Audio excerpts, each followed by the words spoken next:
চলে গেছিলাম একটু নবদ্বীপ ঘুরতে, আর একটু কেনাকাটা ছিল সেগুলি করতে। যেতে যেতে নবদ্বীপ গৌরাঙ্গ সেতুর পাশে খেয়ে নিলাম একটু চা। চা খাওয়ার পর আমরা যাব একটু নবদ্বীপ পোড়ামাতলার দিকে। তো চা খেয়ে চললাম পোড়ামাতলার দিকে। পোড়ামাতলার দিকে গিয়ে গেলাম একটু পোড়ামার মন্দিরে। আজকে রাস্তায় একটু ভিড় খুব কম ছিল, কারণ কালকে ভোর, সেই জন্য হয়তো রাস্তা ফাঁকা আছে। তারপরে গিয়ে মহাদেবকে প্রণাম করলাম, প্রণাম করে তারপরে গেলাম পোড়ামার কাছে একটু।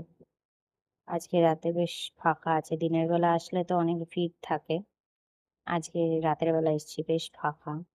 পোড়ামাকে প্রণাম করে নিই। পোড়ামাকে প্রণাম করে যাবো ভবতারিণীর কাছে। তো গেছিলাম ভবতারিণীকে প্রণাম করে এই কাকুর দোকানে খেয়ে নিলাম নিরামিষ মোচার চপ। চপটা বেশ ভালো ছিল। তারপরে খেলাম মোমো। মোমোটাও বেশ ভালো ছিল। আমাদের দিয়ে দিল মোমো, খেয়ে নিলাম। তারপর ফেরার পথে একটু ফুচকা খেয়ে ব্রিজে এসে একটুখানি ফটো ভিডিও তুলে তারপরে বাড়ি ফিরেছিলাম। তারপর বাড়ি ফিরে এসেছিলাম। আর এটা আমার ফার্স্ট ব্লগ। ভালো লাগলে লাইক, শেয়ার আর কমেন্ট করো। টাটা সবাইকে, দেখা হবে অন্য একটা ব্লগে।